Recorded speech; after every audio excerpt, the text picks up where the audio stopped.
सुनो, हाँ। कल वो आ रही है कि नहीं? कौन? कौन से क्या मतलब? बर्थडे तुम्हारे बहन का ही है ना? पागल वागल हो क्या? कैसे बात कर रही हो? जैसे बात की जाती है ना वैसे ही बात कर रही हूँ। मैंने ऐसा क्या बोल दिया जो भड़क रहे हो मुझ पे? थोड़ा तमीज से बोल सकती हो कि आपकी बहन आ रही है नहीं? ये क्या मतलब होता है वो आ रही है नहीं? हाँ, तमीज तो तुम में ही है। वो सब छोड़ो, मेरे पास मैसेज आया था बैंक का, तुमने एफडी तोड़वाई है? क्यों? वो पैसे क्या मेरे नहीं है? मैं खर्च नहीं कर सकती? अगर मैंने थोड़े से पैसे यूज कर लिए तो तुम्हें क्या हो गया? हाँ, तुम्हें कोई प्रॉब्लम हो रही है? और हाँ, मुझसे इतने क्वेश्चंस क्यों कर रहे हो तुम? तुम्हारे पैसे तो क्या उन पे आग लगाओगी तुम? यही पूछ रहा हूँ ना, कहाँ खर्च करें? देखो, मेरा ना ज्यादा दिमाग खराब मत करो, समझे? और इस मैटर में ना हम कल बात करेंगे। रूपा, देखो, मेरा दिमाग खराब मत करो। मुझे मेरी बात का जवाब दो। ये क्या हाल बना रखा है रूबी? कैसी लग रही है तू? बिल्कुल गरीब सी फटीचर। अरे भैया, एक तो इतनी ट्रैफिक हो गया, इतना परेशान हो गई, ऑटो रिक्शा कर करके आई हूँ। ऊपर से भी ये साड़ी मुझे मेरे पति ने गिफ्ट करी थी। आपको तो पता ही ना, उनकी दी हुई चीज में कितना संभाल के रखती हूँ। ये पहला गिफ्ट था, इसीलिए आज मेरे स्पेशल डे पे मैंने यही कपड़ा पहना है। कितना सुंदर है ना, कितनी सुंदर लग रही हूँ मैं। मेरे ख्याल से उन्होंने तो तुम्हें कुछ और गिफ्ट किया था। अरे नहीं भाभी, आपको कोई गलत फहमी हुई है। हम यही दिया था जीजू ने, आपको नहीं पता। क्या बोला तूने? कैसे आई है? ऑटो से आई हूँ भाई। तेरे घर में दो दो गाड़ी है तो तू ऑटो से क्यों आई है? वो क्या है ना, सर्विस पे गई होगी।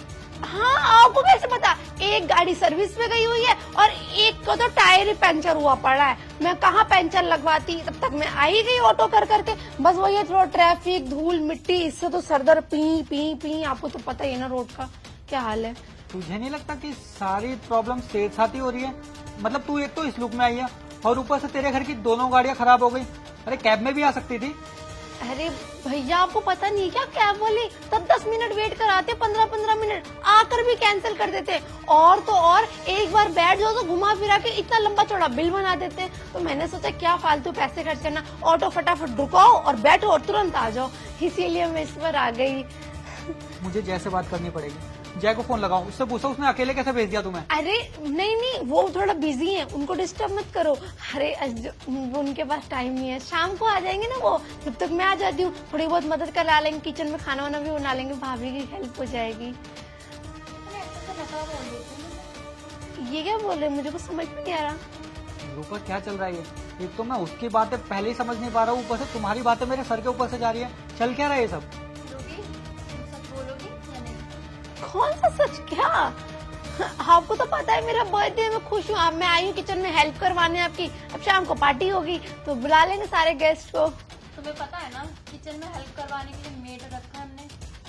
और रूबी, झूठ बोलने की कोशिश मत कर। बचपन से साथ रहे हम लोग। तेरी आंखें साफ बता रही है कि तेरे होठ कुछ बोल रहे हो, तेरी आंखें कुछ और। नहीं भाई, आपको कुछ गलत फहमी हो रही है, ऐसा कुछ भी नहीं, सब कुछ तो ठीक है। आपको कहाँ कुछ दिख रहा है? कितनी अच्छी साड़ी पहनी, कितना सज के आई हूँ मैं। अच्छा, तेरे को प्यास लगने से पहले पानी लाके देने वाले भाई को तेरी बातें समझ नहीं आएगी? अरे आप क्या बोल रहे हो, मुझे समझ ही नहीं आ रहा। समझ तो मुझे भी नहीं आ रहा है, जिस हिसाब से तू मुझे बनाना चाह रही है। अब ये सब छोड़ो, अब जल्दी से बताओ मेरा गिफ्ट क्या है। अब दोनों पागल बना रहे हो। गिफ्ट की क्या बात है? अगर तू जान भी मांगेगी तो तेरा भाई अभी निकाल के दे देगा। पक्का मांग लो, फिर डरोगे तो नहीं। जल्दी से आप दोनों मुझे अपना आशीर्वाद दे दो ताकि मैं खूब अच्छे से आगे बढ़ सकूं। रूबी, वो तो तुम्हें नहीं मिल सकता, पर क्यों? क्योंकि आशीर्वाद और प्यार ना अपनों को दिया जाता है, पराये लोगों को नहीं। और अब तो तुम पराई हो चुकी हो। मुझे तुम लोगों ने पराया कर दिया। कैसे बात कर रही हो तुम? मेरी बहन है वो। अच्छा, इससे पूछो, क्या ये तुम्हें अपना भाई मानती है?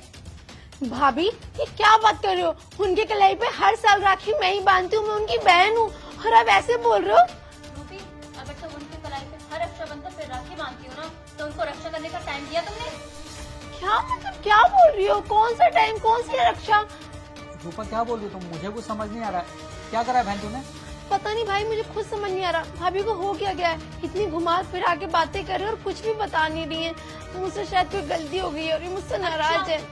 मैं नहीं बता रही हूँ या तुम नहीं बता रही हो? खैर, वो सब छोड़ो। मैंने तुम्हारे लिए गिफ्ट लिया है, उसको लेके जा सकती हो। ठीक है, अब देख लो।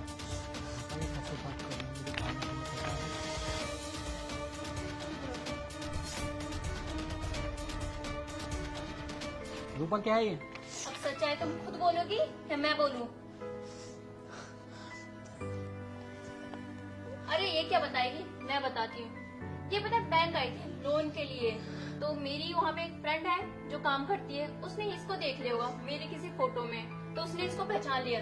इसने अपना घर गाड़ी सब कुछ गिरवी रखवा दिया और इसने हमें बताना भी जरूरी नहीं समझा। क्या हम तुम्हारे अपने नहीं थे?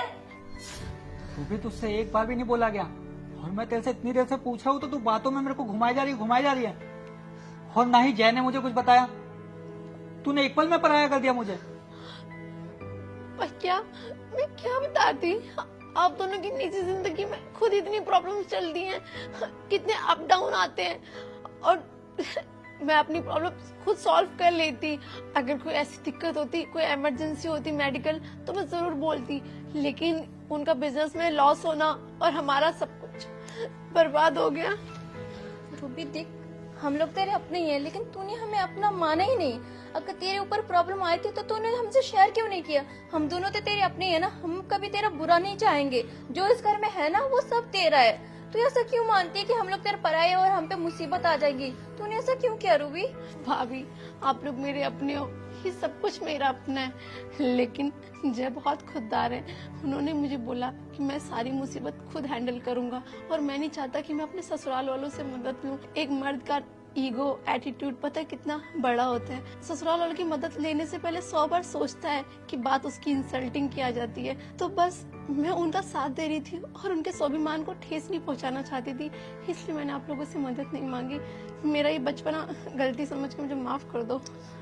रूबी ऐसा मत बोलो प्लीज। गलती नहीं है, गुनाह किया है तूने बहन। मतलब मैं सोचता था कि मेरी बहन मुझसे कभी कुछ नहीं छुपा सकती। हर एक पल के लिए अगर तू खुशियां छुपाती तो मैं सहन कर जाता कि चल कोई बात नहीं, लेकिन तूने अपने दुख ही छीन लिए मुझसे। किस बात के भाई बहन हुए हम जब एक दूसरे की मदद ही नहीं कर सकते है? तो जय को अच्छा नहीं लग रहा था, तू तो बोल सकती थी एक बार ही, तेरा भाई है अभी। भाई, आप अपनी जगह सही हो और वो अपनी जगह सही है। मैं दोनों रिश्तों को खोना नहीं चाहती और ना कोई दरार लेकर आना चाहती हूँ। खून के रिश्ते कभी मिटते नहीं है, मनमुटाव आएंगे। वो रिश्ता बहुत नाजुक है, अगर वहाँ एक भी गांठ आ गई ना तो जिंदगी भर मुझे ताने सुनने पड़ते। मैं इस बारे में जय से बात कर लूंगा, तुझे टेंशन लेने की कोई जरूरत नहीं है। और भाभी, आपने ये मुझे मेरा ही घर रिटर्न करके मुझ पर बहुत बड़ा एहसान किया। अरे कैसी बात कर रही है तू? तो मेरी छोटी बहन जैसी है। तेरे ऊपर कोई प्रॉब्लम है ना, उससे पहले उसको मैं फेस करना चाहती हूँ। अगर तेरे ऊपर ये प्रॉब्लम आई है ना तो मैं कैसे शांत बैठ सकती हूँ? थोड़ा तो सोच। और मैं तेरी तो अपनी हूँ ना। शादी के बाद जिस घर में पहला कदम रखा था वो घर गिरवी करते हुए मेरे हाथ पैर कांप रहे थे, और आपने उसे बचा लिया। बहुत बहुत शुक्रिया आपका। रो मत तू। और रूपा, तुम भी मेरी बहन से 10 कदम आगे निकली। मुझे पता भी नहीं लगा कि तुमने एफडी इस काम के लिए तोड़वाई थी। मैंने पूछा तो उल्टा मेरे को ही तुमने चुप करा दिया। बहन, मुझे लगता था ना कि तेरी भाभी के आने के बाद शायद हमारे रिश्तों में दरार आ जाएगी, हमारा रिश्ता पहले जैसा नहीं रहेगा। लेकिन आज रूपा ने साबित कर दिया कि माला के सारे मोतियों को एक साथ पिरो के चलोगे तो ही माला सुंदर लगेगी। भाभी बहुत अच्छी है और आप बहुत लकी हो। मैं भी बहुत ज्यादा लकी हूँ कि आप जैसा परिवार मुझे मिला।